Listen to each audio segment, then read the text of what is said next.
तो हमने भी सदैव यही प्रयास किया है, कोई भी संघर्ष है ना, तो उसमें आपको ये देखना होता है कि इसमें हमारी मजबूती कहाँ है। 69% 59% हमारे किसान को केवल 24% सब्सिडी मिलती है। सहकारिता और सरकार में समन्वय आवश्यक है। देश का झंडा प्रधानमंत्री के हाथ, देश का नेतृत्व वो कर रहे हैं, हम सब उनके पीछे हैं। मेरे काम में कोई भी आरोप प्रभावित नहीं कर सकता। तो हमने तो स्टॉक एक्सचेंज जैसा काम किया कि छोटी संस्थाओं से पैसा आया और बड़ी संस्थाओं ने उनको पैसा वापस कर दिया। पब्लिक मीटिंग की तो मेरे जात को लेके बहुत उन्होंने आरोप लगाया। राजनीति में संघर्ष के बिना आप समझे कोई एक बड़ा नेता हो गया, ये असंभव।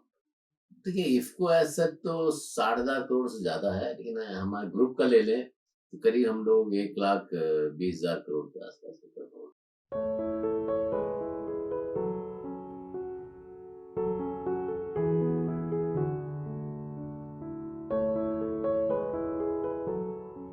नमस्कार। साहित्य तक के बुक कैफे के बातें मुलाकातें कार्यक्रम में मैं जयप्रकाश पांडे आपका स्वागत करता हूं और आज हमारे स्टूडियो में अतिथि के रूप में मौजूद हैं उदय शंकर अवस्थी जी। आपका बहुत बहुत स्वागत है। उदय जी का परिचय बहुत विराट है। विराट इस लिहाज से कि आपका जो जीवन कर्म है उसने भारत की एक सबसे ताकतवर समुदाय का जीवन बदल दिया। अब आप कहेंगे कि ताकतवर कैसे, तो मैं कहूंगा कि हिंदुस्तान की जो ताकत है वह गांव में बसती है और गांव किसानों से चलते हैं और किसानों का जीवन खेती से चलता है और खेती की जो उपज है वह जिस उर्वरक पर तय करती है वह उर्वरक क्रांति के भारत में जन्मदाता रहे हैं। आपका बहुत बहुत स्वागत है सर, पहले तो हमारे स्टूडियो। धन्यवाद, बहुत बहुत धन्यवाद।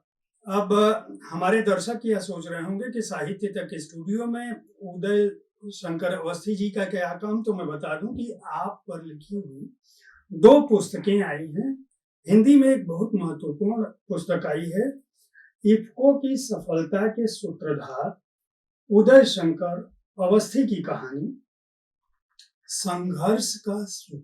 यह अभिषेक सौरभ ने लिखा है और उदय शंकर जी की जीवन गाथा के बहाने इफको के सफलता के सूत्रधार लिखा है। तो इफको क्या है, इफको से आपका नाता कैसे बना, आपकी जीवनचर्या में इफको और उदय शंकर अवस्थी, आज मैं अगर गलत नहीं हूं तो एक दूसरे के पूरक हैं। जो लोग भी इफको को जानते हैं अवस्थी जी को जरूर जानते हैं।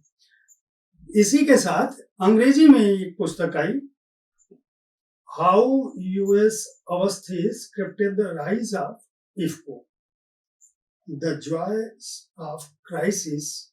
ये अर्नब मित्रा की पुस्तक है। अंग्रेजी और हिंदी दोनों ही पुस्तकें अवस्थी जी की जीवन यात्रा को इफको की जीवन यात्रा से जोड़कर देखती हैं।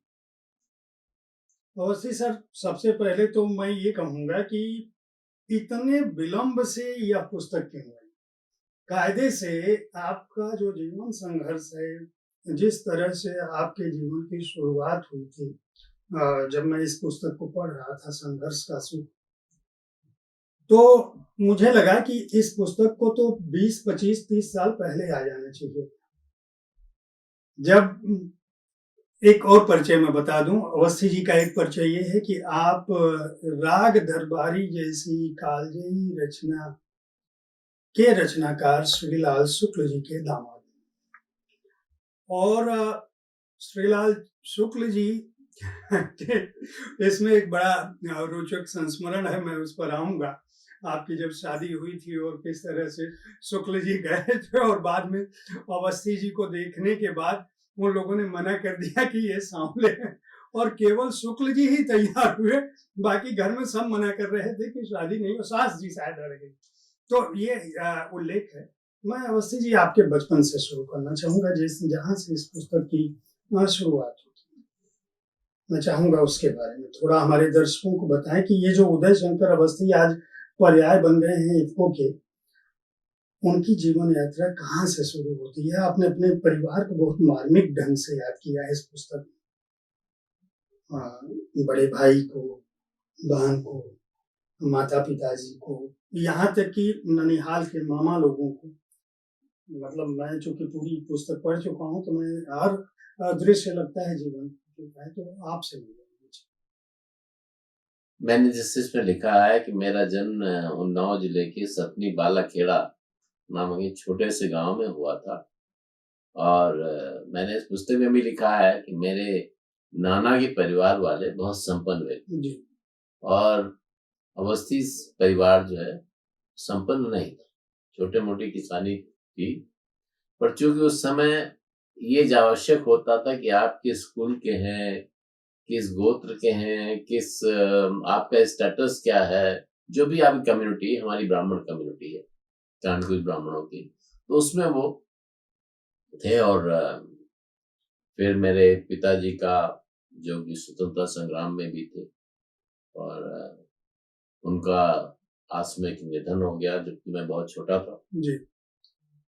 तो हमारी माँ जो है वो चूंकि बड़े परिवार की थी, अच्छा तो मैं रहा अपने मामा के यहाँ, नाना के यहाँ। पर चूंकि हमारा घर 18 किलोमीटर के आसपास के अंतर पर था, और सवेरे जब चलते थे बैलगाड़ी में बैठ के, तो शाम को गांव पहुंच जाते थे, एक दूसरे गांव, चाहे ननिहाल का हो चाहे वहां का, दोनों स्कूलों में था मेरा हाँ, जन्म। आपने जिक्र किया है कि दोनों स्कूलों में एडमिशन हुआ, मतलब ननिहाल में भी एडमिशन हुआ और जहाँ आपका घर था, तो दो स्कूलों में इसलिए हुआ कि माँ यहाँ जाती थी तो बच्चे की पढ़ाई ना डिस्टर्ब हो। नहीं, हम वहीं जाते थे, फिर वहां अच्छा। पढ़ने लगते थे, फिर जहाँ जाते थे वहां पढ़ने लगते थे। पर पढ़ाई में भी था कि बचपन से ही मेरे कुछ ऐसा था कि सब लोग मुझे फॉलो करते थे। और नेतागिरी में वैसा नहीं कहूंगा, बस एक नेतृत्व गुण था, हाँ, नेतागिरी नहीं। सबको साथ में लेके चलने का था, क्योंकि मेरा बचपन से ही ऐसा था कि मैं अपने घर से जो कपड़ा पहन के निकलता था ना, शर्ट या पैंट, या उसमें नेकर होती थी, पैंट पेंट तो जी पहननी जी। होती थी, तो शर्ट या पैंट, तो शर्ट या पैंट में से कोई एक ना चीज किसी को जरूर दे आता था, इसके पास नहीं होती थी। तो इस कारण भी हो सकता वो रहा हो। नाना के घर से हम जब पिताजी का देहावसान हो गया, तो मेरी माँ ने ही हम लोगों को सबको अपने तरीके से, जो भी उस समय की व्यवस्था थी उस हिसाब से उन्होंने हम लोगों को पढ़ाया लिखाया और बड़ा किया। आपकी पुस्तक में लिखा है कि आप अभी भी अपने गांव के दोस्तों से और बाकी लोगों से जुड़े हैं। मैं ये जानना चाहूंगा कि उनमें से उन लोगों को क्या ये पता है कि ये जो उदय शंकर अवस्थी हमारे साथ खेलते थे क्रिकेट, या हमारे साथ पढ़ते थे, या ये जो अवस्थी जी का परिवार है, या आपके ननिहाल में ये पांडे परिवार का बच्चा था, कभी यहाँ भी बचपन में घूमता था और आज ये इस जगह पर है और इसने अ, देश की किसानी व्यवस्था को, खेती व्यवस्था को कितना बड़ा योगदान दिया है? क्या उनको इस बात का आभास है उन लोगों को? तो बहुत अच्छी तरह उनको पता है, क्योंकि बहुत से लोग उसमें से मुझसे यहाँ दिल्ली में भी मिल के आते हैं। मैं जरूर गांव जाता हूँ, साल में 1 या 2 बार, उन सबसे मिलता हूँ, उन सब साथ बैठ के खाना खाता हूँ। पर मैंने कभी उनको ये नहीं महसूस होने दिया कि मेरे उनमें कोई अभी भी अंतर है। ये एक बड़ी बात है। तो उससे उनको कोई संकोच नहीं होता, और न मुझे कोई संकोच होता उनके घर जाने में। तो वो जो जिसे कहते हैं कि हमने कभी भी जीवन में अंतर नहीं आने दिया। ये बताइए कि आपने इंजीनियरिंग की पढ़ाई की और जो आपकी यात्रा है जीवन की, वह भाई साहब की नौकरी आपके लगी कानपुर में, इस किताब में लिखा है, और पूरा परिवार एक देहात के माहौल से उठ के सीधे शहर में आ जाता है। उसका भी बड़ा रोचक वर्णन किया है। आपकी बहन के हवाले से बताया गया है कि हम लोगों के लिए कानपुर क्या था, और फिर आप बीएचयू भी जाते हैं और आपकी इंजीनियरिंग की पढ़ाई होती है और उसके बाद का स्ट्रगल नौकरी पाने का जो है, आज आपको देख के और आप जिस सार्वजनिक संस्थान में, और सार्वजनिक से ज़्यादा स्वायत्त सहकारी संस्थान जो देश का सबसे बड़ा संस्थानों में से एक है, जिसने मील का पत्थर कायम किया है। आपके नेतृत्व में ही लगातार मैं देख रहा हूँ पिछले कम से कम मुझे लग रहा है 2 दशक से अधिक समय से तो आप उसको सीधे तौर पर देख रहे हैं और आपका जुड़ाव तो उससे भी ज़्यादा है, 2.5 दशक से अधिक का संभवतः होने को है। तो ये जो आपकी यात्रा थी पढ़ाई के दिनों की और वहाँ से यहाँ तक की जो यात्रा है, आपने उसमें बहुत सारे लोगों का योगदान दिया है, लेकिन आपकी जो अपनी दृष्टि, मैं चाहूँगा कि हमारे दर्शकों को इसलिए बताएँ क्योंकि आज के युवा जो है वो बहुत जल्दी में है और या तो वो बहुत घबरा जाते हैं, कोई संघर्ष सामने आता है तो उनको विकल्प नहीं सूझता या बहुत तेज़ी से कुछ पाना चाहते हैं। जबकि आपके जीवन के जो पड़ाव हैं, उसमें गोवा भी आता है और इंटीरियर इलाका भी आता है और फिर दिल्ली तो लगभग आखिरी चरण में आप पहुँचते हैं। और वो भी डिसीजन जो है जब आप ले रहे थे तो एक बड़ा डिसीजन था कि किसी प्राइवेट सेक्टर से उससे कम की तनख्वाह पे किसी सार्वजनिक संस्थान में चले जाना। तो वो उस बिंदु पर आएंगे, लेकिन मैं चाहूंगा कि पढ़ाई के बाद की जो आपकी यात्रा है और जो संघर्ष रहा और उस पर आपने किस तरह से फैसले किए और आज की पीढ़ी को किस तरह से उस तरह की हालातों से को देखना चाहिए।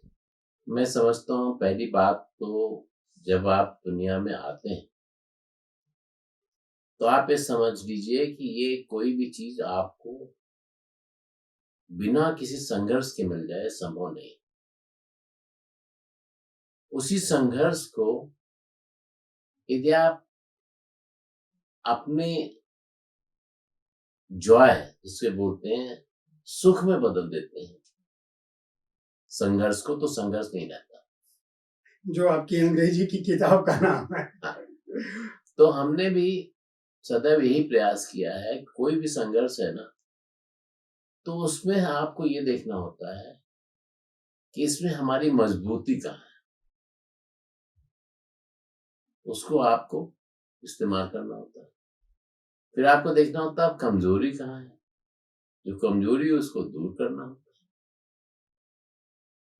फिर आपको देख सकता है कि इसमें से हम कहाँ से इसको अपनी आगे की लाइन में अपने को और ऊंचा ले जा सकते हैं। और फिर देखना पड़ता है कि इसके लिए क्या क्या थ्रेट हो सकते। जैसे आपको बताएं अभी रिसेंटली जी। जब मैं इस संस्था में हूँ तो मैं इसका हेड हूँ, तो क्या विश्व की क्या समस्याएं हैं उनका हमारे ऊपर क्या असर पड़ेगा, रुपया किधर जाएगा, डॉलर किधर जाएगा, किधर का शिपिंग की क्या इश्यू होगी, फ्रेट की क्या इश्यू होगी, कौन कौन से रॉ मटेरियल कहाँ कहाँ पर है, कैसे कैसे उनका इस्तेमाल होगा, इन सब चीजों को देखना पड़ता है। तो आज के जो भी युवक हैं उनका इनका मुझे यही सुझाव रहता है। देखिए हम जिस जमाने में थे तब ये सब सोशल मीडिया, ये बहुत सारे, आज आप बैठे बैठे फोन पे सब कुछ काफी इंटरनेट। जानकारी ले सकते हैं। लेकिन हमारे समय में ऐसा कुछ नहीं था, हमें तो लाइब्रेरी जाना होता था, हमें तो लोगों से पूछना होता था, हमें तो जानना होता था कि किस तरह से इस बारे में बढ़े। लेकिन आज तो आपके पास बहुत सारे साधन हैं, उन साधनों के माध्यम से आप आगे बढ़ सकते हैं। क्योंकि यदि आप घबरा गए किसी भी समस्या से, यदि आप घबरा गए, फॉग हो गया, घबरा गए, ये नेचर है। तो इसलिए अपने को आपको मजबूत करना होगा। जब तक आप अपने को अंदर से मजबूत नहीं कर पाएंगे ना, और बिना संघर्ष के कोई भी आगे नहीं बढ़ा। बहुत ही बिरले ही लोग होंगे जो बिना संघर्ष के आगे बढ़ेंगे। ऐसा कोई नहीं है। यदि उसने कोई कहीं पर किसी मुकाम पर पहुंचा है तो बिना संघर्ष के नहीं पहुंच सकता। इसीलिए मैंने आपसे ये पूछा क्योंकि मैं अपने दर्शकों को बता दूं कि बचपन में ही अवस्थी जी के पिताजी का देहांत हो गया। उसके बाद जब बड़े हुए, परिवार जब कानपुर आया और जब सामर्थ्य होने की थोड़ी-सी स्थितियाँ बन रही थी सकारात्मक, तभी भाई साहब की दुर्घटना में मृत्यु हो गई जी। और परिवार के सामने एक बड़ा संकट है। उन स्थितियों में कैसे पढ़ाई की, पढ़ाई के बाद नौकरी, मैं चाहूँगा कि उसका थोड़ा-सा विवरण कि जब आपकी पढ़ाई पूरी हुई, किस तरह से आपने नौकरी खोजी और जब संकट आया आपको एक हताशा-सा नहीं कि घर में अब फिर क्या होगा? वो स्थितियाँ तो मतलब आपके जीवन में तो एक कम से कम मुझे लगता है 2 बार तो बनी ही बनी थी और उसके बाद फिर नौकरी के समय में भी 1-2 बार वो स्थिति आई है जिसका इसमें उल्लेख है। लेकिन आप जैसे बताया ना आपको कि हम उस समय मुझे पता था घर की हालत बहुत खराब है और हम लोगों को किसी न किसी तरीके से आगे बढ़ना है। हमारी भाभी को तुरंत एक नौकरी मिल गई उसी कॉलेज में जहाँ बच्चे पढ़ते थे। मेरी माँ तो सरदम जो भी उनके पास होता था, चाहे जेवर हो, चाहे जो भी हो, बेच-बाच के जो भी करती थी, उस तरीके से घर को सँभाल के रखा। और मैं तो ₹1 लेके जाता था और डीटीसी की बस में बैठ जाता था। उस समय आपको पता मुद्रिका में 4 आने की टिकट होती थी आप तो उससे नौकरी ढूँढता रहता दिल्ली में नौकरी और मुझे करना था फर्टिलाइज़र में ही नौकरी। ये फर्टिलाइज़र से इतनी मोहब्बत क्यों हो गई थी? इंजीनियरिंग आप कर रहे थे, आपको कुछ और भी मिल गया होता। आपने कुछ समय कागज़ के उसमें भी काम किया है बाद के दिनों में। नहीं मैंने इसलिए मुझे मैं 17 वर्ष का था जबकि चाइनीज़ एग्रेशन हुआ 62 में जी, और मैंने उस समय बीएचयू जॉइन की और उस समय हमारे यहाँ पीएल 480 से गेहूँ आता था, लाल गेहूँ। जी। और मैं एक ऐसे माहौल से बन के आया था जिसमें कि ये हमें लगता था कि अपने देश को बहुत बड़ा, बहुत संपन्न और बहुत ही शक्तिशाली देश बन गया। दुनिया भर में पंचशील है, पंडित नेहरू हैं, सब जगह स्टेट्समैन हो गए, बड़े-बड़े लोगों से संबंध थे। तो मैं समझता हूँ मेरा देश बहुत ही शक्तिशाली। पर जब 1962 की चाइनीज एग्रेशन में हम हार गए, हमारे पास खाने को भी नहीं था, बाहर से आता था। इसका मुझे मैंने इसमें लिखा भी है, बहुत बड़ा आघात लगा था।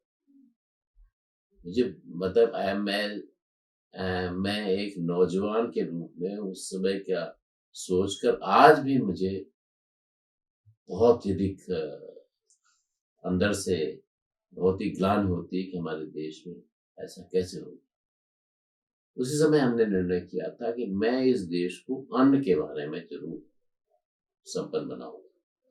मैं मिलिट्री में जा नहीं सकता था, मेरी इतनी ऐसी बॉडी नहीं थी, अभी तो आप थोड़ा बहुत मुझे मोटा देख रहे हैं, बहुत ही मैं दुबला-पतला था। तो उस दिशा में मैंने दृढ़ निश्चय किया था कि इसको मैं करके देखूँगा। तो आपने उसके लिए इंजीनियरिंग का रास्ता चुना और इंजीनियरिंग में आप दृढ़ प्रतिज्ञ हो गए कि मैं फर्टिलाइज़र में जाऊँगा। इधर मैं श्रीराम फर्टिलाइज़र में रोज़ जाके बैठता था, मुझे यही नौकरी करनी है। उसका उसका बड़ा मज़ेदार उल्लेख है कि आप जाके उसके दफ्तर के सामने रोज़ बैठ जाते थे, एचआर के पास कि किसी तरह से हमें मिलवाओ। वो कितना समय लगा था? वो काफ़ी समय एक लंबा ज़िक्र है हाँ, कि मुझे ख़ैर से मुझे जुलाई से मैंने शुरू किया था और जुलाई मतलब 15 मिडल ऑफ जुलाई के आस-पास समझिए, जुलाई, अगस्त, सितंबर तो तकरीबन अक्टूबर के पहले हफ्ते में आपकी मुलाकात हो गई। मुलाकात हुई 5 मिनट की, 5 मिनट के अंदर अपॉइंटमेंट लेटर दे दिया दारा सतराम ने। तो तो आप उस समय आपको ये नहीं लग रहा था कि मैं यहाँ आके रोज बैठ जाता हूँ और अगर मुझे मान लीजिए नौकरी नहीं देते हैं, आपको इतना विश्वास कैसे था कि यहाँ मुझे ये जॉब मिल ही जाएगी? मेरे पास सब सब लोग मुझे कहते हैं कि मेरे पास कुछ एक सिक्स्थ सेंस है। मैं बहुत से निर्णय अपने कॉन्शियस से लेता हूँ, कि ये सही होगा। मुझे पूरा विश्वास था वहाँ नौकरी मिलेगी। मुझे दृढ़ विश्वास था, क्योंकि मेरा दृढ़ निश्चय था कि उन्होंने नौकरी करनी है तो फर्टिलाइज़र में करनी है। तो आप वहाँ से जब आप की वो पहली नौकरी थी जी। और मैं गलत नहीं हूँ तो तनख्वाह आपकी उस समय 450 रुपए 450 रुपए थी, 50 रुपए 50 शायद में आपको स्कूटर भत्ता स्कूटर भत्ता था, स्कूटर का था। तो 500 रुपए आपको हाँ, मिलने की बात हुई हाँ, और नियुक्ति यहाँ पे आपको काम आपने शुरू कर दिया पहले ही दिन से। आपका वो जो पुस्तक में लिखा है कि आपने अपना जो है तेवर अपना जो है दिखाना आपने शुरू कर दिया। तो उसके बाद की यात्रा कैसी थी? गोवा आप कैसे पहुंचे? वहां पर बस ये बिरला जी प्लान लगा रहे थे गोवा में, तब तक लोग थोड़ा बहुत मेरे बारे में जानने लगे थे, थोड़ा अपनी चीजों को मुखर तरीके से करता हूँ, तो बात अपने देश में पहुंची जाती जगह जगह। तो वहां से मेरे पास आया कि आप उससे मिले तो मुझे अच्छी ऑफर मिल गई और गोवा में था, ये भी था कि आपको विदेश भी भेजेंगे। तो मैं तो कभी विदेश गया नहीं था उसके पहले, और शायद मैं पहले ही था अपने पूरे गांव में या आसपास के इलाके में जो विदेश जा रहा था। 71 में विदेश भी गया, वहां से गोवा में जॉब मिल गया। पर दोनों जगह जॉब करते हुए भी मुझे ये नहीं लगा कि मैं किसी एक किसानों के लिए कुछ कर पाऊँ। दोनों स्थानों में हमने खाद के बारे में, फर्टिलाइजर के बारे में, फैक्ट्रियों के बारे में, इनमें जानकारी तो अच्छी मिल गई और ज्ञान भी बहुत अच्छा हो गया, उसको किस तरीके से करना चाहिए ये सब भी हो गया। लेकिन मैं किसानों के लिए कर पाऊँ कुछ, मुझे इस पर विश्वास नहीं था वहाँ। यानी आप वहाँ नौकरी करते हुए भी आपके अंदर की छटपटाहट जो है जी। किसानों को के लिए कुछ करने की वो बराबर व्याप्त ही रही। इस बीच आपकी शादी का एक बड़ा रोमांचक किस्सा है जिससे हम लोग चर्चा की शुरुआत ही किए थे। मैं चाहूंगा कि उसके बारे में बताएं। आपको उस समय तो पता नहीं रहा होगा, आपने लिखा है किताब में कि जब ये तय हो गया कि भाई श्रीलाल शुक्ल जी हैं और किसी ने बताया, उनकी किताब की बड़ी चर्चा थी राग दरबारी की, तो आप वो आ रहे थे आपको देखने के लिए, तो आपने पहले किताब खरीदी कि मैं इसको पढ़ लूं, क्या उनकी मुलाकात होगी, तो वो उनको पता कम से कम रहे कि और बाद के दिनों में आपने इस बात का उल्लेख किया है कि उन्होंने आपके पिताजी के न होने की लगभग भरपाई की थी पूरे 4 दशक के आसपास के समय तक। वो पूरे समय आपको जब भी जरूरत रही आपने उनके कई बातचीत का कई, मैं कहूँगा कि प्रेरक जो है उसको भी बहुत अंतरंगता से याद किया है।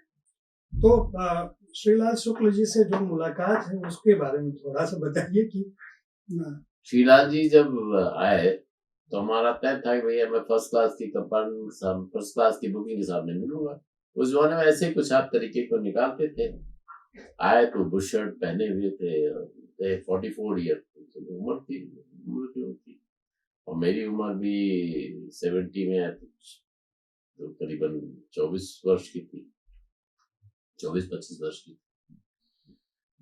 तो मेरे पास एक स्कूटर होता था, मैं स्कूटर में लेके गया। तो पापा नेचुरली पहली दफे जब मुझे मिल रहे थे श्रीलाल जी, तो वो भी थोड़ा सकुचा रहे थे और मैं तो अपना उस समय जो जिसे बोलते हैं अल्हड़पन, एक बड़ा केयर फ्री एटीट्यूड, वैसे मेरा जिंदगी में हरदम बहुत ही केयर फ्री एटीट्यूड रहा है। मैं ज्यादा किसी चीज को महत्व नहीं देता, कोई बहुत बड़ा है या बहुत छोटा है, मैं इसको महत्व नहीं देता, व्यक्ति को महत्व देता हूँ, उसके गुणों को महत्व देता हूँ, उसके गुणों का आदर करता हूँ।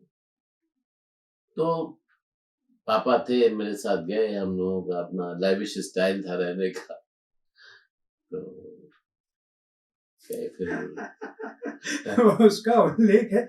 जबकि मैं दर्शकों को बता दूं कि श्रीलाल जी उत्तर प्रदेश में बड़े अधिकारी थे, प्रशासनिक सेवा के अधिकारी थे और इतना बड़ा नाम साहित्य जगत का था।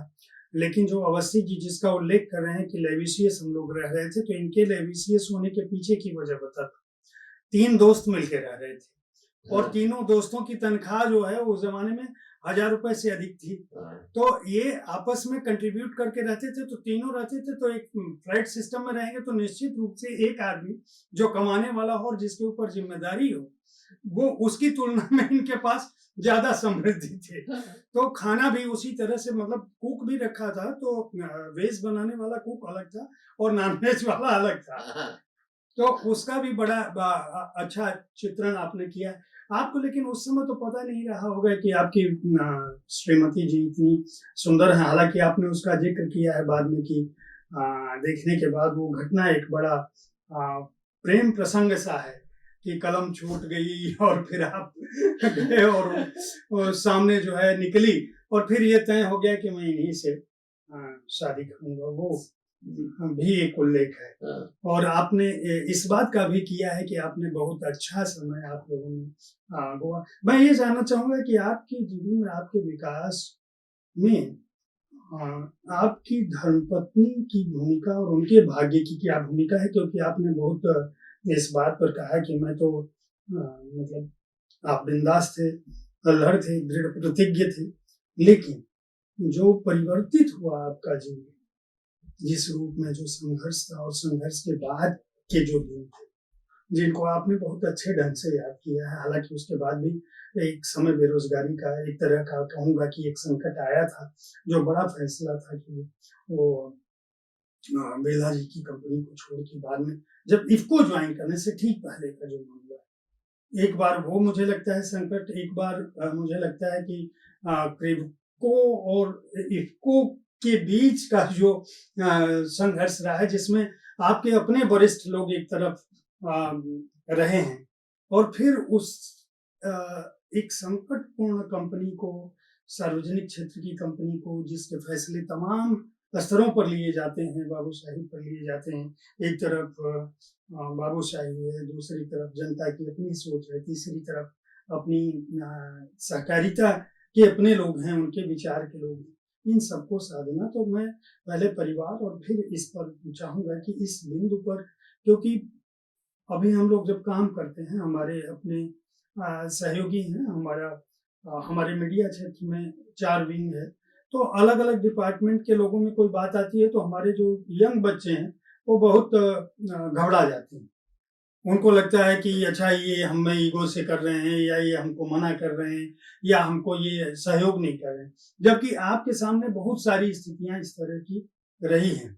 और फिर मैं आपके जीवन में जो दूसरे नेताओं का आपने जिक्र किया है, देवीलाल जी का एक बड़ा रोचक जिक्र है, उसके बारे में भी बात। नहीं, मेरा ऐसा है कि मेरा जब विवाह हुआ तो मेरी पत्नी और मेरी उम्र बहुत ही कम थी दोनों की। तो हम लोगों ने, तो समझिए एक एक दिन, जिसको कहते हैं एक एक दिन को, एक एक सेकंड को जीते हुए दिन गुजारे हैं। हमारा और उनका शुरू से ही एक वैचारिक समानता भी थी और एक अपनी अपनी जगह थी। जैसे उन्हें संगीत में, साहित्य में, घर के लोगों के साथ समय बिताने में बहुत आनंद आता है। वहीं मुझे फैक्ट्री है, काम है, टेक्नोलॉजी है, इन सब चीजों में बहुत अच्छा लगता है। लेकिन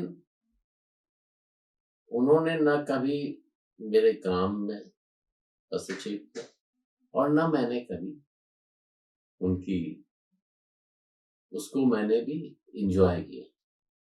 मैं आपको बहुत ही रोचक किस्सा बताता हूँ जिसमें मैंने लिखा नहीं। मेरे पास समय, मेरे साथ एक बार हवाई जहाज में 2 बार इनफैक्ट ऐसा हुआ, 2 बहुत बड़े बड़े कलाकार, मैं दोनों का नाम नहीं लेना चाहूंगा, एक महिला एक पुरुष, मेरे साथ ट्रेवल कर रहे थे। तो महिला को बात करने की बहुत आदत था, कलाकार तक, एक्ट्रेस में बात करना। तो वो लगातार अपने फिल्म की बात करती रही और मुझे थोड़ी देर बाद सोना था। तो मैंने कहा, क्योंकि मुझे सो करके अपनी मीटिंग अटेंड करनी थी, मैंने कहा मैडम यदि आप बुरा न माने तो एक बात कहूँ। कहिए। मैंने कहा मैडम जो कल्चर है ना वो मेरी पत्नी का डिपार्टमेंट है, एग्रीकल्चर मेरा डिपार्टमेंट है, तो मुझे कृपया सोने की आज्ञा दें। तो वैसे ही जिंदगी है। कल्चर और एग्रीकल्चर का मिश्रण। तो हमारे बीच में ऐसे ही रहा, ऐसे ही हम लोग बहुत सुंदरता से, बहुत अच्छी तरह, मेरी पत्नी के रूप में उन्होंने कभी भी ये नहीं कहा कि ये मेरी तरफ से ये कर दो या किसी की सिफारिश कर दो या किसी की बात कर दो। तो एक ऑफिस में काम करने का, अपनी फैक्ट्री में काम करने के लिए पूर्ण स्वतंत्रता रही। अवस्थी साहब, एक बात बताइए कि ये इफको उर्वरक के क्षेत्र में काम करने वाली कंपनी, आपने इसको बहुत डाइवर्सिफाई किया, मतलब बहुत बहुविध कामों में लगाया, यहाँ तक कि इंश्योरेंस से भी इफको टेओटो की इंश्योरेंस से भी जोड़ा, और इफको की टाउनशिप का भी बड़ा एक आपने उल्लेख किया है। दूसरे भी बहुत सारे उपक्रम आपने किए, और विदेशों में प्लांट्स न केवल खोले, तैयारी की। इतना व्यापक एक सरकारी मातहत, मैं कहूँगा मातहत, या एक प्रशासनिक व्यवस्था से बधी हुई सहकारिता क्षेत्र की कंपनी, जिसको सार्वजनिक क्षेत्र में आपने जब ज्वाइन किया था तब ये स्वायत्त नहीं थी, ठीक है, और आप वहां से न केवल इसको स्वायत्तता, पूर्ण स्वायत्त बना पाए, बल्कि विविध क्षेत्रों में जोड़ पाए।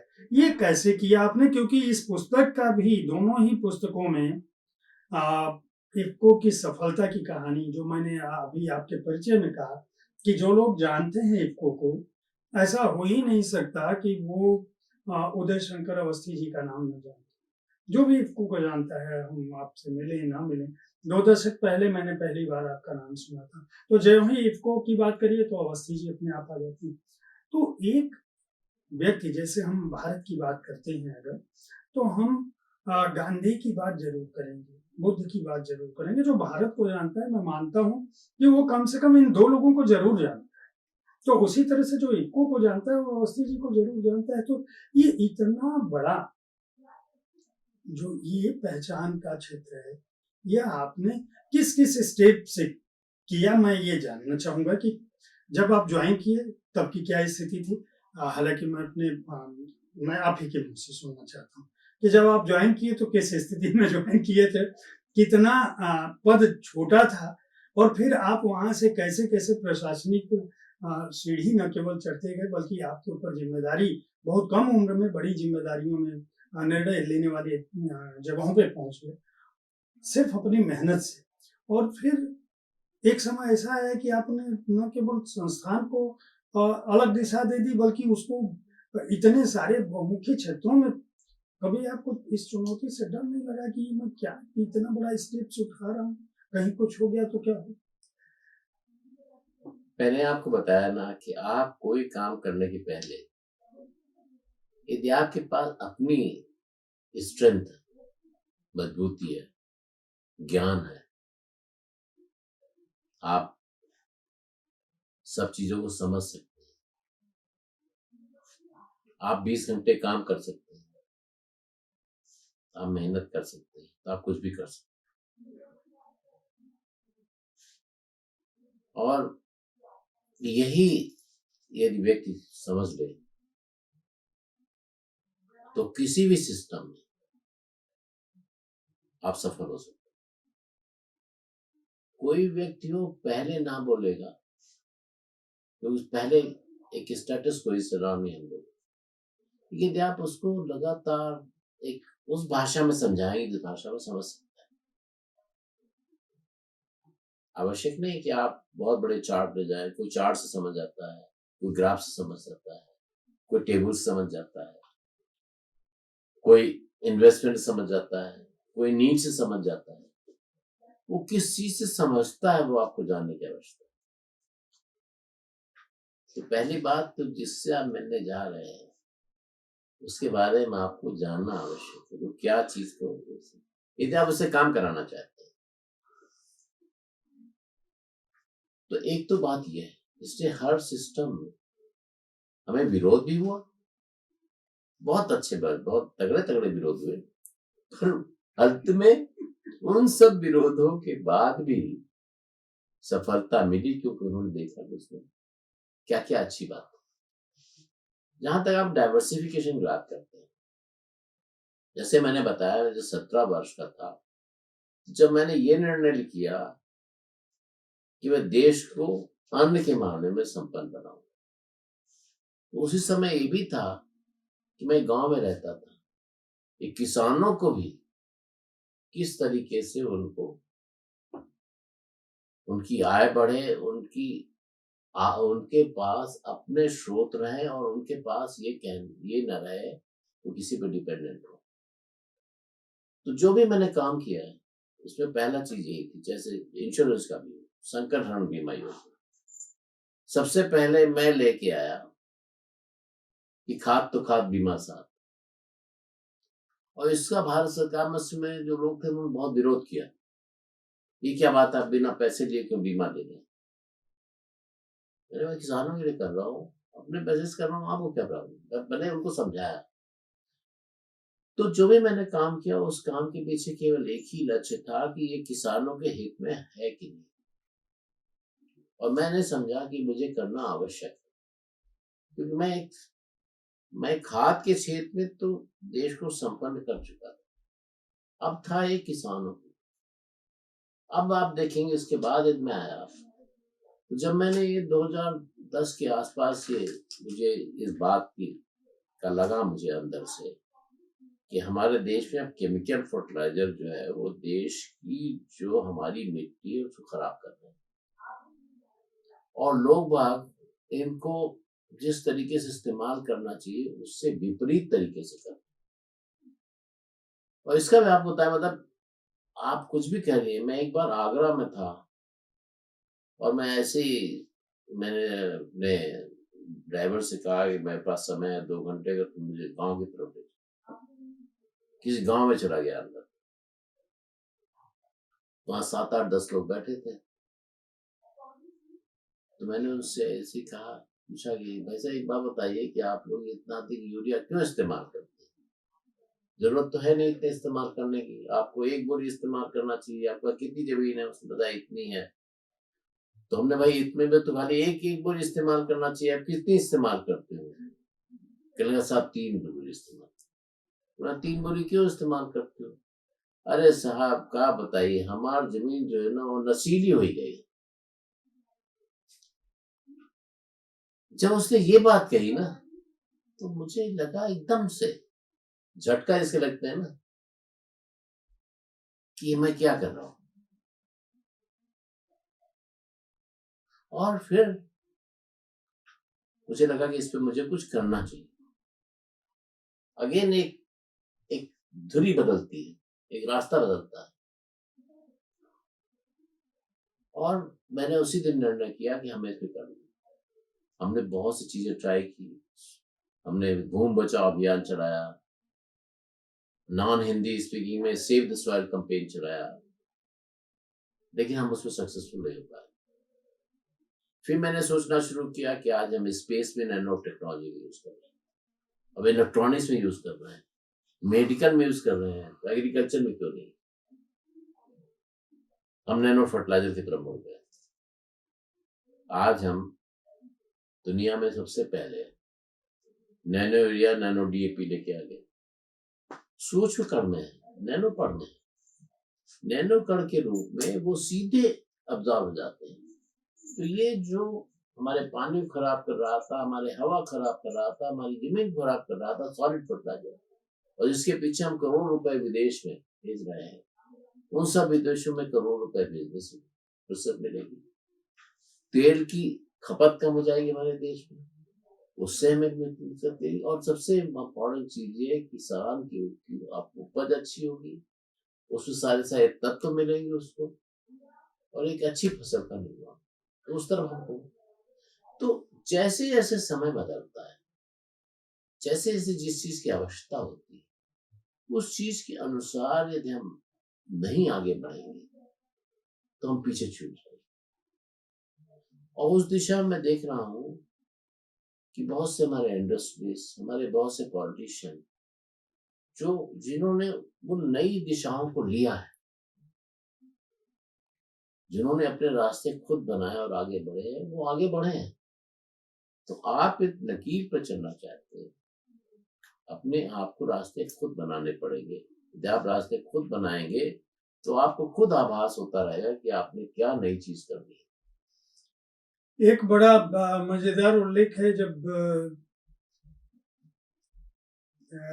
राजनीतिज्ञों से संबंधित है दो किस्से। एक तो मैं चाहूंगा कि देवीलाल जी का जो संस्मरण है आपका, उसके बारे में बताएं। और एक, जब इफ्को को आप स्वायत्त बनाने की दिशा में उन्मुख थे, सरकार इस बात के लिए, केंद्र सरकार इस बात के लिए, जो लोग भी सक्षम थे और जो लोग राजनीतिज्ञ थे, उनका ये था कि ये सरकारी दायरे में पूरी तरह से आ जाए या सरकार का बहुमत रहे कम से कम बोर्ड में। और आपका ये मानना था कि नहीं, ये सहकारिता के क्षेत्र की कंपनी है और सहकारिता से जुड़े हुए लोगों को ही इसका नेतृत्व करना चाहिए, क्योंकि वो लोग खेती को, किसानी को, किसान की समस्याओं को समझते हैं। और फिर उसके बाद एक बड़ी चुनौती आई कि हरियाणा के सक्षम परिवार, किताब में जिक्र है तो मैं नाम ले सकता हूँ, ओम प्रकाश चौटाला जी ने जिस तरह से कहा कि भाई अजय चौटाला को बना दो, और फिर सारी व्यवस्था एक तरह से, किताब में तो मैं पढ़ते हुए लग रहा था कि वो चुनाव जीत ही गए होंगे लेकिन उसके बाद वो अचानक वो स्थितियां आई कि वो तो विड्रॉन करके चले गए। तो मैं चाहूंगा कि ये जो आपने तय किया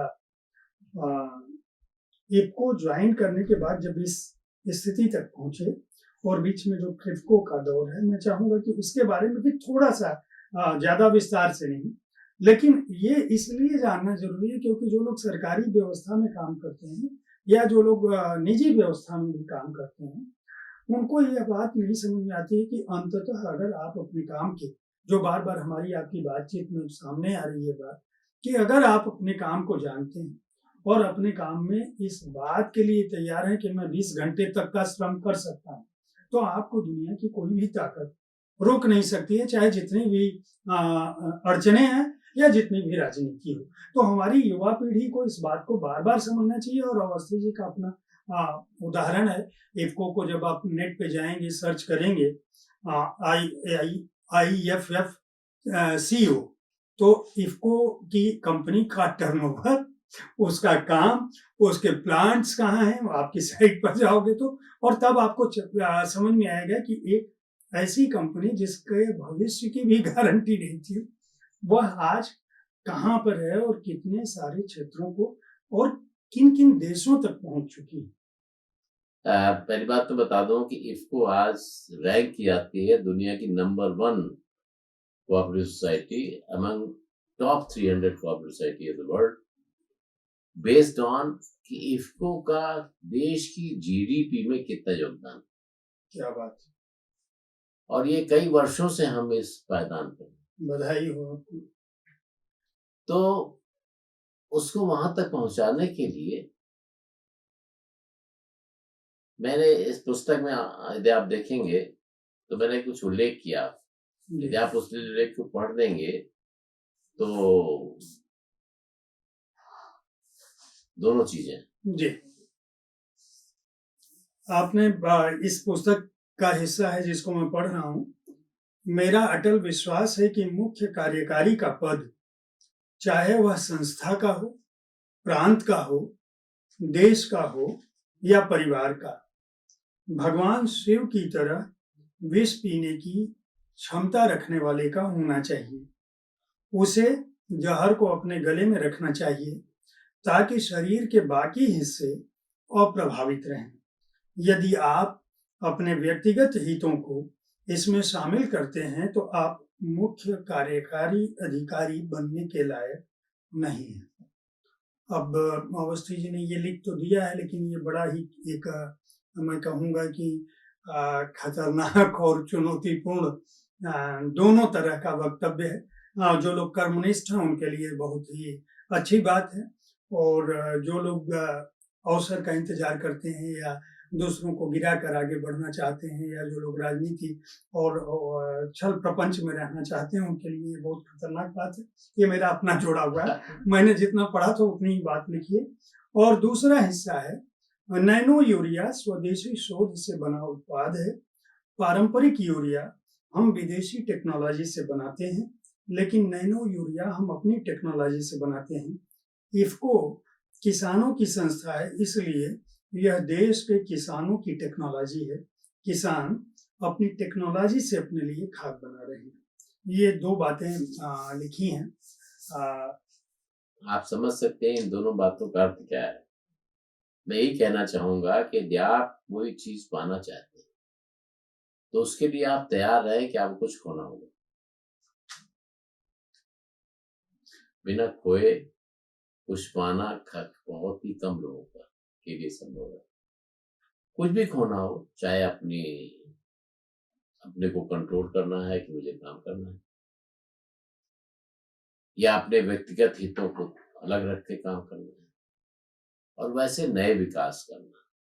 यदि हमने कोई चीज ये मुझे लगा कि ये चीज हमारे अपने कंज्यूमर की, जो किसान है उसके हित में नहीं है, हमारे देश के हित में नहीं है, हमारी जमीन के हित में नहीं है, तो उसके बारे में क्या नया करना, ये भी आवश्यक है। अवस्थी जी, अभी किसान आंदोलन हुआ था बहुत बड़ा देश में। किसानों की सबसे बड़ी समस्या, अगर आज भी आपके सारे प्रयासों के, क्योंकि आप किसानों की समस्या से संबंधित जो एक बड़ा हिस्सा है उसको आप जरूर तय करते हैं, लेकिन आप उसकी पानी, उसकी बिजली, इस तरह के जो संकट हैं, और जो क्रय विक्रय की स्थितियां हैं उनका जो संकट है, उसकी उपज का जो मूल्य है, अगर मैं आपसे पूछूं, क्योंकि आप लगातार पिछले 3 दशक से अधिक समय से कृषि क्षेत्र को देख रहे हैं, तो अगर मैं पूछूं कि आज के समय में आपकी नज़र में भारतीय किसानों की सबसे बड़ी समस्या क्या है और उसके निदान में क्या किया जाना चाहिए, तो आप क्या कहें? देखिए, ये आपने बहुत ही कठिन प्रश्न बोल दिया है, क्योंकि ये बहुत ही राजनीतिक धारा की तरफ चला जाएगा। पर मैं इसे खाली दो आपको दो डाटा दूंगा। अब उत्तर उसका आपको खुद निकल आएगा, मैं उसका उत्तर नहीं देना चाहूंगा। 69% हमारे किसान को केवल 24% सब्सिडी मिलती है खाद की, और 31% किसानों को 76% सब्सिडी मिलती है।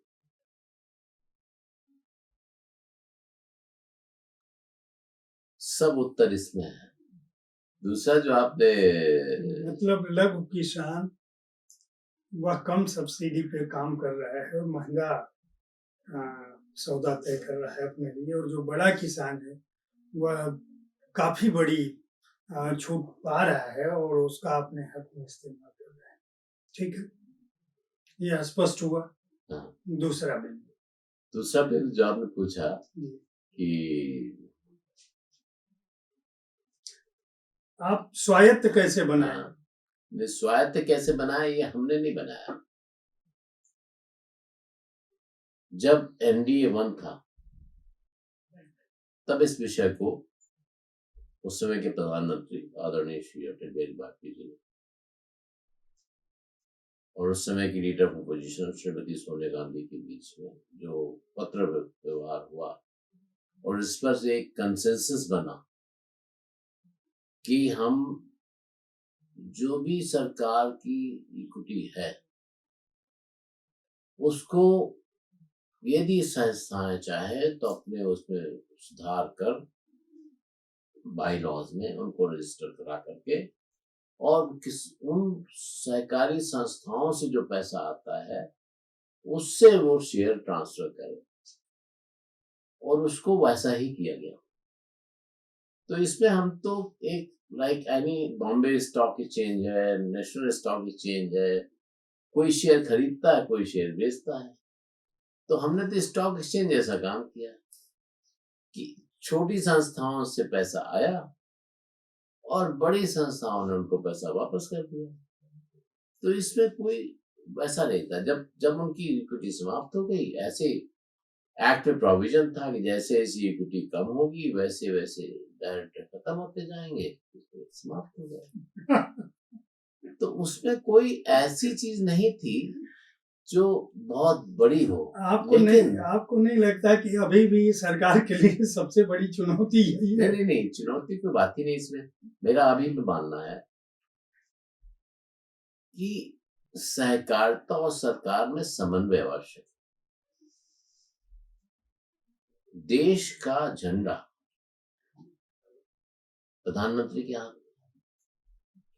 देश का नेतृत्व वो कर रहे हैं, हम सब उनके पीछे हैं। तो देश की जो भी अपने राष्ट्र की, अपने देश की जो भी व्यवस्था है, उस व्यवस्था को आदर करते हुए और व्यवस्था के साथ चलते हुए हमें आगे बढ़ना है, देश को आगे बढ़ाना। तो कोई कॉन्फ्लिक्ट नहीं है। जो सरकार कहती है वो सब लोग जरूर करते हैं। अवस्थी जी, आप बहुत सारे प्रधानमंत्रियों से मिले, हाँ। लगातार बहुत सारे प्रधानमंत्रियों से मिले।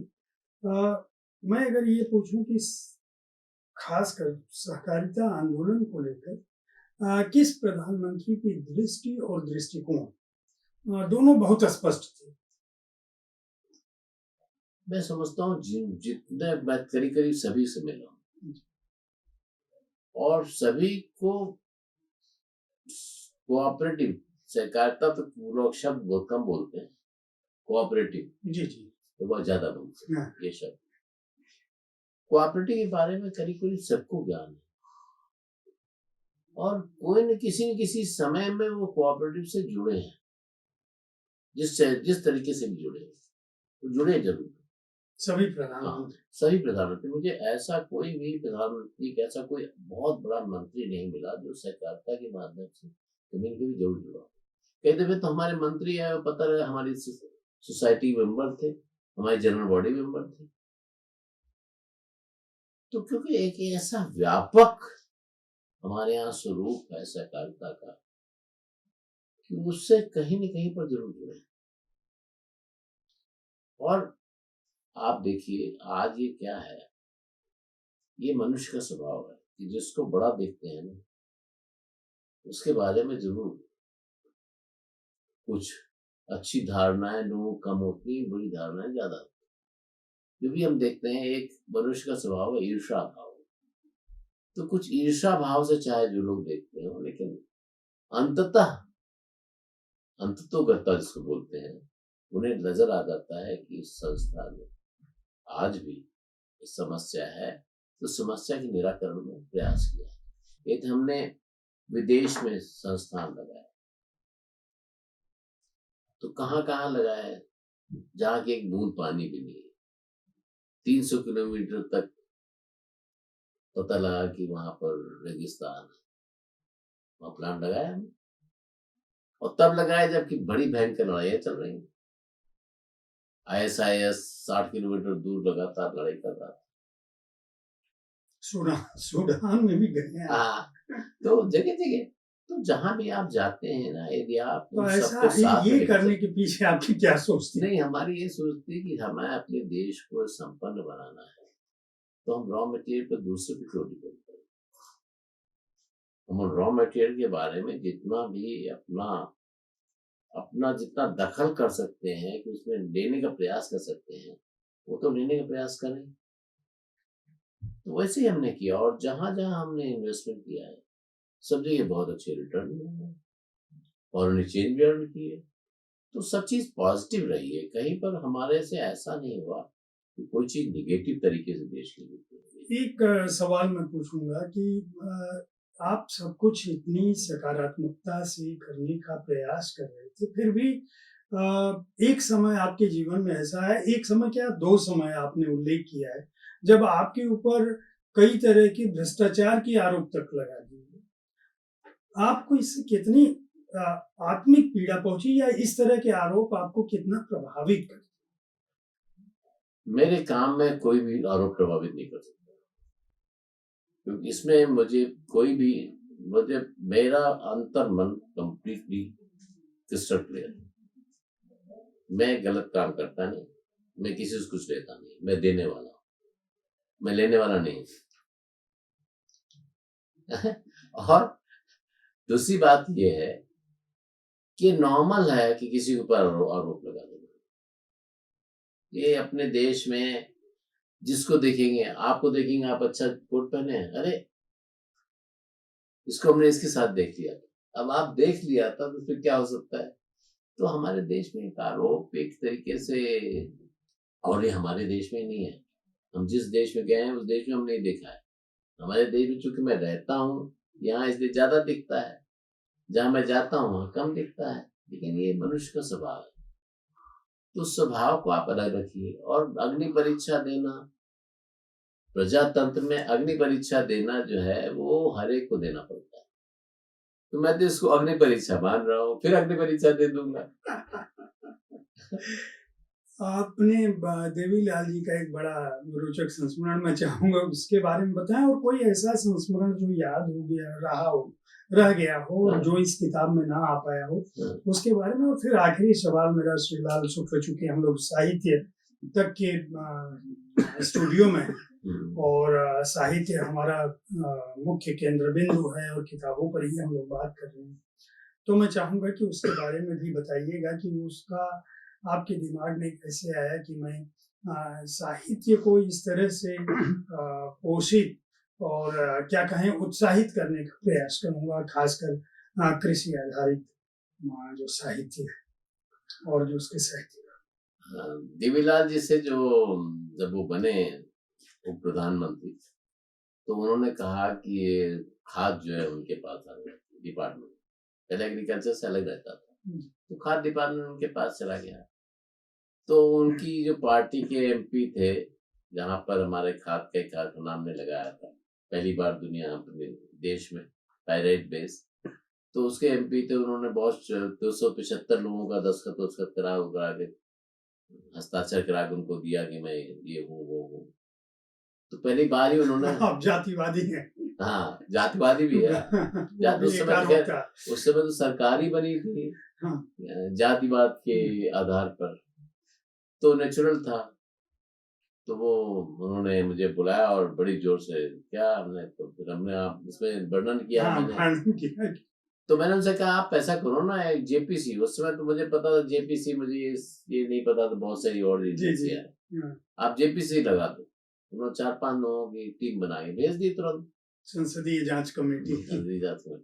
जब उन्हें जांच की, उसमें आरोप लगाने वाले सज्जन भी उसके सदस्य थे, कमेटी पे उन सब ने जांच करके लिखा कि बहुत ही अच्छा काम किया। पहले तो मुझे बहुत पब्लिक मीटिंग की तो मेरे जात को लेके बहुत उन्होंने आरोप लगाया।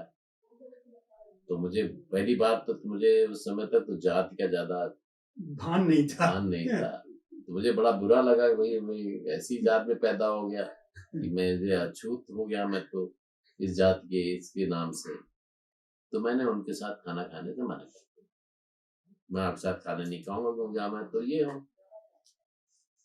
तो उसके जो चेयरमैन थे वो मेरे कमरे में आए, बोले अरे हम लोग बाहर को ऐसे बोलते रहते हैं और आप मेरे साथ ना चले खाना खाएं। ठीक है, मैं भी गया खाना खाने। तो सब लोगों ने बहुत अच्छी रिपोर्ट बोल दी और बहुत अच्छा मेरे से बातचीत हुई। तो देवीलाल जी को लगा कि मैं सही आदमी। फिर वो बहुत ही, मतलब सभी राजनीतिज्ञों में मैंने इतना भोला भाला कोई व्यक्ति नहीं देखा। तो देवीलाल जी बहुत ही निश्चल, बिल्कुल आप मतलब पानी से भी निर्भर व्यक्ति। फिर उनको जब ये लगा कि ठीक था, उनको ये लगा कि उनको बड़ी समस्या थी। 2 चीजों की, एक तो ये समस्या थी कि उनको एक बहुत बड़े फ्रॉड में पढ़ सकते और वो उर्दू पढ़ सकते थे, हिंदी अंग्रेजी पढ़ना उनके लिए बहुत मुश्किल था। और कैबिनेट नोट जो आते थे हिंदी अंग्रेजी दोनों में आते थे। तो मुझे छोरे करके बुलाते थे, तो मुझे कहेंगे छोरे काम कर सकता है? छोरे ये आता है, मुझे समझ में तो आता नहीं इसमें कुछ, मैं ये हूँ तो मैं क्या करूँ? तो मैंने कहा आप मुझे दे दो, मैं इसको करके आपको 2 पेज, 1 पेज या 2 पेज दे दूंगा जैसा आपका जिसमें जो लिखा है। तो छोरे तुम कहीं बाहर पता लग गया तो? नहीं, किसी को पता नहीं लगेगा। बोला अच्छा, मैं तेरे विश्वास करता हूँ। तो मैंने एक मौलवी को रखा है, एक टाइपराइटर को रखा है उर्दू फॉन्ट का, तो मैं उनको बना के देता था। रात में उनका आता था, उनको बना के सवेरे सवेरे उनके घर में उनके हाथ में पकड़ा के आता था। फिर मुझे दूध पिलाते थे या लस्सी पिलाते थे, और वो मेरा उनका साथ बहुत ही मधुर संबंध रहा, बहुत ही निश्चल, बहुत ही भावुक और बहुत ही कर्मठ राजनीति की। आज के समय में राजनीति में इस तरह के राजनीतिज्ञों में ऐसी सहजता आपको दिखती है? मैं समझता हूँ किसी के नजदीक जाऊं तो उसमें जरूर दिखेगी। जो इतने बड़े पद पर आकर पहुंचता है और इतनी संघर्ष के बाद पहुंचता है, देखिए राजनीति में संघर्ष के बिना आप समझे कोई एक बड़ा नेता हो गया, ये असंभव। आप नजदीक जाएंगे, समझेंगे, बात करेंगे, तो उसकी निश्चलता आपको जरूर नजर आएगी। उसको उसको फिर आप मिस यूज मत करो, उसको उसकी निश्चलता को निश्चलता के साथ ही निभाओ, तो अवश्य ऐसे व्यक्ति मिलेंगे। आपने एक उल्लेख किया है कि राजनीति की तरफ आपकी रुझान तो नहीं थी, मैं ये नहीं कहूँगा कि रुझान थी, लेकिन आपको राजनीति हमेशा आपको लग रहा था कि मैं अगर जो करना चाहता हूँ उसके जो माध्यम हो सकते हैं उसमें राजनीति भी एक ना कोई विकल्प था। क्या ऐसी कोई योजना है कि आप सोच रहे हो कि मैं अब सहकारिता के क्षेत्र में जो करना है कर लिया? 2 सवाल इसी से जुड़े हुए हैं। क्या राजनीति के क्षेत्र में कुछ करना चाहते हैं, नंबर 1, और दूसरा कोई एक ऐसा बिंदु जो अभी भी आपके लिए बतौर इफ़्को प्रमुख रह गया हो, या जहाँ आप पहुँचना चाहते हैं कि मेरी ये एक बिंदु है जिस पर मैं और काम करना चाहता हूँ। क्या ऐसा कोई लक्ष्य शेष है? देखिए, व्यक्ति के पास या लक्ष्य न हो तो व्यक्ति मृतप्राय हो जाता है। तो लक्ष्य तो मेरे पास जरूर रहेगा, पर वो लक्ष्य राजनीति के क्षेत्र से नहीं होगा, और ये भी आवश्यक नहीं कि मैं इस पद पे बना रहा हूं तो हो, लेकिन मेरा ध्यान किसानों की समस्या और खेती की समस्या, आज जैसे कि क्लाइमेट चेंज की समस्या है। अब मैं इस पे लगातार रिसर्च कर रहा हूँ किस तरीके से हम नैनो फर्टिलाइजर में ऐसी टेक्नोलॉजी लाएं और इस तरह का माध्यम लाएं कि जिसके माध्यम से जो ये वातावरण में जो तापमान बढ़ा है उससे हमारी खेती प्रभावित ना हो।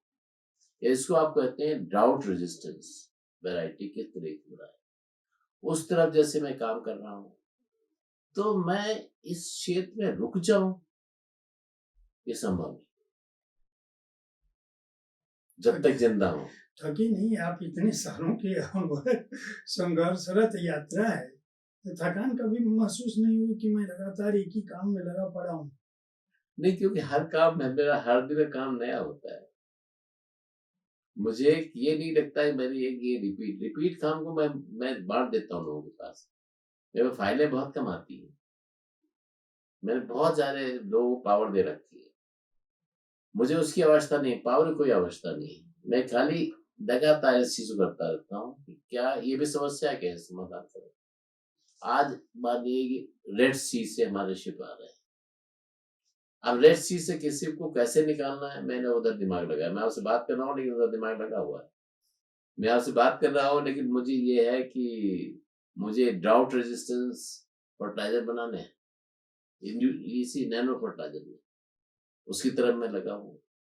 तो मैं ये नहीं कि मैं जीवन में कभी ऐसे बैठूंगा। इफ्को का आजकल मैं देखता हूँ कि एक विज्ञापन में भी बल्कि कुछ चीजें मंगाया हूँ कि आ, जो शहरी क्षेत्र है हाँ, वहाँ छोटे पौधे पौधों को खाद और उर्वरक कैसे मिले और नेचुरल खाद जो इसको ऑर्गेनिक कहते हैं वो कैसे प्राप्त हो, वो भी आप सप्लाई कर रहे हैं। और मैं डाक से ही मंगाया था, मेरे पास आया था। इस तरफ भी इफको जा रहा है। आज के समय में इफको का टर्नओवर कितना होगा? देखिए इफको ऐसा तो 10,500 से ज्यादा है, लेकिन हमारे ग्रुप का ले लें तो करीब हम लोग 1,20,000 करोड़ के आसपास का turnover, पूरे पूरे ग्रुप का। पूरे ग्रुप का। लेकिन और हम टर्नओवर इन सब सबसे को ज्यादा महत्व नहीं देते। कितने लोगों के जीवन को प्रभावित कर हाँ, रहे हैं, उस पर आपका ज्यादा उस पर हमारा ज्यादा ध्यान रहता है, और इस पर हमारा ध्यान रहता है कैसे सहकारिता की परंपरा बढ़ोतरी हो। बढ़े। और इस बारे में राजनीतिक तरीके से मत लीजिए, तो जी मैं एक बात कहना चाहूंगा, हाँ, राजनीतिक ना, जी जी जब अलग सहकारिता मंत्रालय बनाया गया और प्रधानमंत्री जी ने अलग सहकारिता मंत्री बनाया और एक सक्षम, एक मजबूत व्यक्ति को, जो गृह मंत्री हैं, उनको सहकारिता का भार दिया गया, तो उसके साथ जो सहकारिता में बहुत सारी ऐसी स्कीम आई हैं जिनकी स्कीम के बारे में मैं कई दफे सोचता था पर कह नहीं पाता। जैसे अन्न भंडारण, दुनिया का सबसे बड़ा अन्न भंडारण, मेरा हरदम एफसीआई में एक बार मुझे बुलाया गया कि प्राइस, ये जो होती है प्राइस कमेटी होती है, प्राइस डिसीजन कमेटी समथिंग, कुछ एक नाम था उसका, मुझे बुलाया गया। मैंने कहा मुझे समझ नहीं आता कि आप लोग एक साथ क्यों खरीदते हैं सारा मटेरियल।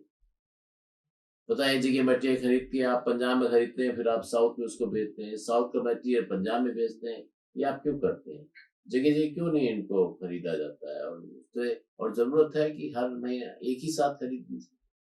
अरे आप इंटरेस्ट देते जाइए और हर महीने खरीदते जाइए, उसके बाद रखने की व्यवस्था कर दें। वो व्यवस्था मैंने देखा कि इस नए उसमें आ गई, अन्न भंडारण योजना। या पैक्स को पता है, प्राइमरी एग्रीकल्चर कोऑपरेटिव सोसाइटी है, वो पेट्रोल पंप भी खोल सकते हैं, वो गैस की भी खोल सकते हैं, वो औषधि जन औषधि खोल सकते हैं, कि बहुत तो सारी आपके नए हिसाब से ये निर्णय ठीक रहा कि बहुत ही सहकारिता अच्छा क्यों रहा। बना? क्योंकि ये जब बना था मंत्रालय तो हमें भी ये एक आश्चर्य की बात लगी कि देश में मतलब नंबर 2 हैं अमित शाह जी, और देश के गृह मंत्री को एक अलग कोऑपरेटिव डिपार्टमेंट देने की क्या जरूरत है, जिसका मतलब कहाँ गृह और कहाँ कोऑपरेटिव, मतलब इसको ऐसे मैं इसमें माना गृह के साथ तो कोऑपरेटिव सबसे इम्पोर्टेंट है, क्योंकि गृह में यदि कोऑपरेशन ना हो तो गृह कैसे रहेगा? है? तो ये तो खैर जरा थोड़ी सी लाइट बात हो गई, लेकिन मैंने देखा कि बहुत सारी ऐसी स्कीम थी जिनके बारे में मैं सोचता था और हो नहीं पा रही थी, हो गई। अवस्थी साहब, एक बड़ा महत्वपूर्ण सवाल जो है, जो इफ्को की जो टाउनशिप है और जो इफ्को का मुख्यालय है, इफ्को के मुख्यालय में आपने इस पुस्तक में भी उल्लेख किया है कि बहुत सारे ऐसे आर्ट वर्क और पेंटिंग्स हैं, उसकी डिजाइन जो है वह इस तरह की है कि जो भी उस भवन में जाता है वह उसकी कलात्मकता से अभिभूत हो जाता है। तो ये एक तरफ किसानी जैसा और खाद जैसा तकनीकी क्षेत्र, और दूसरी तरफ ये जो कला का और कलात्मकता का, और जो टाउनशिप का भी प्लान था जो आप जब वहाँ ज्वाइन किए तो बड़े सस्ते मूल्य पर उसका उल्लेख है कि आपने शायद 40 या कुछ 45 41 लाख रुपए में 20 एकड़ जमीन ली और उसको बनाया, और इफ्को चौक आज बहुत जानी मानी पहचानी जगह है। मैं चाहूंगा कि इन दोनों बिंदुओं को अलग अलग आप बताएं कि देखिए मैंने आपको बताया ना, जिस परिवार से आया हूँ उस परिवार में साहित्य, कला, संस्कृति, इन सब का बहुत ही मिला जुला सम्मिश्रण है, संगीत। तो मैंने ये रियलाइज किया कि पेंटिंग और स्कल्पचर एक ऐसी चीज है कि उसको यदि हम बढ़ावा दें तो एक तो हम असेट क्रिएट कर रहे हैं, जो हमने ली सी 10 गुना कीमत तो हो ही गई इनसे, जी तो एक संस्था के लिए एसेट क्रिएट हो गया। साथ में इन सब कलाकारों को एक प्लेटफॉर्म मिला, एक जगह मिली, बड़े हुए। स्कल्पचरिस्ट बहुत सारे हैं हमारे साइड से। टाउनशिप में हमने बहुत से स्कल्पचरिस्ट को यूज किया, आज बहुत से उसमें पद्म विभूषण भी पा चुके हैं। तो किसी भी संस्था को, चाहे वो सार्वजनिक क्षेत्र हो, चाहे वो प्राइवेट सेक्टर में हो, और चाहे वो कोऑपरेटिव हो, ये तो कर सकती है। तो अपने देश के कलाकारों का, चाहे वो साहित्य के क्षेत्र में हो, चाहे वो पेंटिंग के क्षेत्र में हो, चाहे स्कल्पचरिस्ट हो, चाहे वो जो है वो संगीत वादक हो, इन सब को यदि हम सपोर्ट करते हैं तो देश की सांस्कृतिक धरोहर को भी बढ़ाते तो मतलब आपका ये कहना है कि जब सरकार ने, मैं आगे क्या इसको इस तरह से समझूं कि भारत सरकार ने जब कॉर्पोरेट सोशल रिस्पॉन्सिबिलिटी के तहत कुछ सीमा निर्धारित की, आप शायद उससे पहले इस काम को करना शुरू कर चुके हैं, थे। बहुत पहले कर चुके थे। और कॉर्पोरेट सोशल रिस्पॉन्सिबिलिटी में भी जो आज काम हो रहा है उससे मैं भिन्न तरीके से देखता हूँ। मैं सोचता हूँ इन कलाकारों को, ये जो हमारे कलाकार हैं, इनकी इनको इनको कौन आफ्टर ये हमारी इन कला को कौन इनको बढ़ाएगा। ये जो कलाकार है उसको कहीं से उसको अपनी अपने पेट भरने की स्थिति में नहीं रहता है, तो कैसे अपनी कला को आगे बढ़ाएगा। इको आर्ट ट्रेजर जो है वह एक बहुत ही महत्वपूर्ण जो पेंटिंग्स इसके अंदर हैं, उसमें पेंटिंग्स, म्यूरल्स और स्कल्पचर को भी बढ़ावा दे रहा है।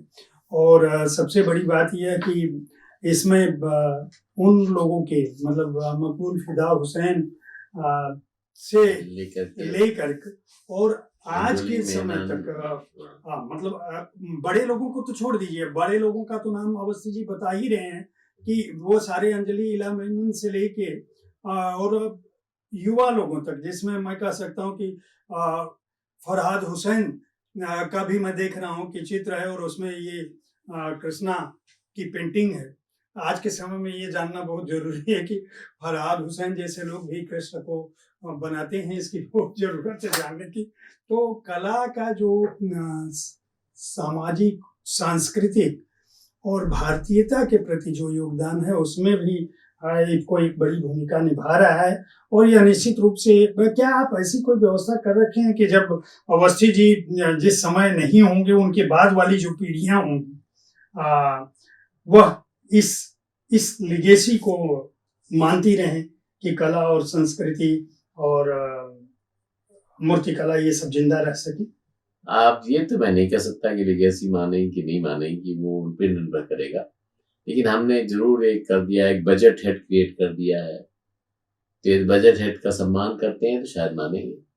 तो मैं समझता कुछ चीजें बहुत, ये जो पुरस्कार है, अब इस पर आ जाते हैं, हमारा आखिरी सवाल। ये श्रीलाल शुक्ल जी के नाम पर जो पुरस्कार है, इसकी शुरुआत आपके दिमाग में कैसे आई कि ये देना चाहिए? और लगातार मैं देखता हूँ, अभी पिछला पुरस्कार जो है वो मधु काकड़िया जी को मिला था और उन्होंने उस उपन्यास की चर्चा इस कार्यक्रम में साहित्य तक में कर चुका हूँ। और मधु काकड़िया जी से मेरी बात भी हुई थी, उस किताब पर भी हमने बात की थी। जो किताब का आधार है निश्चित रूप से वह ग्रामीण क्षेत्र और किसानों को बढ़ाने वाला है। तो ये जो आपके मन में ये भावना थी कि इस तरह का साहित्य सम्मानित हो और जो लोग लिख रहे हैं वो आगे बढ़े, तो ये दिमाग में कैसे आया? ये मैं बताऊंगा कि मेरे दिमाग में नहीं आया था जी। मैं एक्चुअली जब शीला जी का निधन हुआ, स्वर्गवास हुआ, तो मैं लखनऊ में था, उनकी अंतिम संस्कार में भाग ले रहा था। और कुछ ऐसा हुआ कि उसी दिन इफ्को के बोर्ड की मीटिंग, तो इफ्को के बोर्ड ने, मैं उस मीटिंग में उपस्थित नहीं था, तो शोक संवेदना और सब पास की। और वहीं पर बोर्ड ने निर्णय किया आपकी अनुपस्थिति, उनके नाम पर, शीला जी के नाम पर हमें साहित्य सम्मान चुना। उसकी फिर रूपरेखा वगैरह फिर हमारे यहाँ के हिंदी डिपार्टमेंट के लोगों ने बनाई। हमारा एक बहुत बड़ा हिंदी डिपार्टमेंट है, उसने बनाई। आज के उसको नलिन विकास हेड कर रहे हैं। उन सब लोगों ने बनाई, और इसके बारे में मेरा ये भी कहना था उनको कि देखो, इसमें इफ्को का दखल नहीं होना चाहिए, क्योंकि हम साहित्य के क्षेत्र में नहीं है। तो इसमें जो आप जूरी बनाइएगा वो प्रतिष्ठित साहित्यकारों को बनाइएगा, और इसका खाली इतना कर दीजिए कि ये जो ग्रामीण वातावरण से जुड़े हुए उपन्यास, उनसे उनको ये पुरस्कार दिया। ये मैंने इतना अपनी तरफ से जोड़ा। नहीं, निश्चित रूप से आपको इसके लिए बहुत बहुत ही आभार और बधाई। और अब हम इसमें एक चीज हम और जोड़ना चाहते हैं। जी। मैंने अपने हिंदी विभाग को कहा है कि अब आप इसमें जो यंग राइटर है, नौजवान जो राइटर है वो हिंदी के, वो आवश्यक नहीं है कि खाली ग्रामीण जीवन के बारे में, पर ग्रामीण और शहरी जीवन को जो मिश्रण करते हुए उसकी दोनों की जो आकांक्षाएं हैं, उन आकांक्षाओं को कैसे पूरा कर सकते हैं, कैसे उन भावनाओं को उजागर करके लोगों के बीच में ला सकते हैं, उनको लेते हुए एक नया पुरस्कार शुरू करें। इसके साथ मुझे लग रहा है शायद इसीलिए अब जो है इफ्को के विज्ञापन फेसबुक और बाकी जगहों पे बहुत प्रमुखता से दिखते हैं, और आपके घरों में अगर आप पौधे लगा रहे हैं शहरी क्षेत्रों में, तो इफ्को बहुत ही कम मूल्य में उस तरह की सामग्री पहुंचा रहा है। मैं खुद भी उसका खरीदार रहा हूं, इसलिए कह रहा हूं। मुझे ये नहीं पता था जब मैं खरीदा कि आपसे हमारी मुलाकात होनी है। एक निवेदन जरूर करूंगा, जो दर्शक देख रहे हैं, अगर आप अंग्रेजी पढ़ना चाहते हैं तो अंग्रेजी में ये पुस्तक रूपा पब्लिकेशन ने प्रकाशित की है। 795 रुपये मूल्य है। हार्ड बाउंड संस्करण का द जॉयज ऑफ क्राइसिस, और how university scripted the rise of IFFCO, और हिंदी में राजकमल प्रकाशन का यह हार्ड बाउंड संस्करण है। इफ्को की सफलता के सूत्रधार उदय शंकर अवस्थी की कहानी संघर्ष का सुख। इस पुस्तक का मूल्य है 795 रुपये। मैं अवस्थी जी से भी अनुरोध करूंगा, और राजकमल प्रकाशन के जो प्रभारी हैं अशोक माहेश्वरी जी, हमारे भी मित्र हैं, उनसे भी अनुरोध करूंगा कि ऐसी पुस्तकें आप लोग थोड़ा सस्ते मूल्य में पेपरबैक संस्करण उपलब्ध कराएं, ताकि आपका जीवन बहुत सारे युवाओं के लिए प्रेरणा स्रोत हो सकता है। ग्रामीण क्षेत्रों के लिए एक प्रमुख आवाज हो सकती है। मैं गमई इलाके से आता हूँ, बनारस का रहने वाला हूँ। मैंने वो लंबी लाइनें देखी हैं खाद की दुकानों पे। 2-2, 3-3 दिन इंतजार करते थे किसान आके खाद की दुकान के बाहर, और पता चलता था कि इस दिन ट्रक आने वाला है। और जब आता था लाइन लगती थी और ट्रक गायब हो जाती थी। ना तो यूरिया मिलता था, ना पोटास मिलता था। सरकार ने कई बार उस पर कंट्रोल के माध्यम से भी बेचने की कोशिश की थी। उस जगह से आज आपकी आवश्यकता के हिसाब से किसी भी तरह की खाद कहीं भी उपलब्ध हो सकती है। दुकानें हर समय खुली रहती हैं, खाद की कोई भी कमी नहीं है। और वहाँ से नैनो टेक्नोलॉजी, नैनो खाद तक की जो यात्रा है, उसमें जिस व्यक्ति का सबसे महत्वपूर्ण योगदान है, बड़ा योगदान है, मैं आपका अभिनंदन इसके लिए करूंगा। और मैं चाहूंगा कि ऐसे ही आप जो भी आपके स्वप्न हैं इस देश के किसानों को स्वतंत्र स्वायत्तता की ओर बढ़ाने की ओर, उस ओर हम जल्दी से पहुंचे, ताकि भारत कम से कम सहकारिता के क्षेत्र में, जो गांधी का भी स्वप्न था कि समाज का आखिरी आदमी स्वायत्त हो सके, उस तरफ बढ़ सके। आप एक नेक काम कर रहे हैं, हमारी बधाई स्वीकारें। और आप लोग जो इस कार्यक्रम को देख रहे हैं, बहुत बहुत धन्यवाद। पुस्तकें खरीदें, सस्ती हो जाए तब खरीदें, महंगी हो जाए तब भी खरीदें। आप अगर सक्षम हैं तो स्वागत है आपका। धन्यवाद।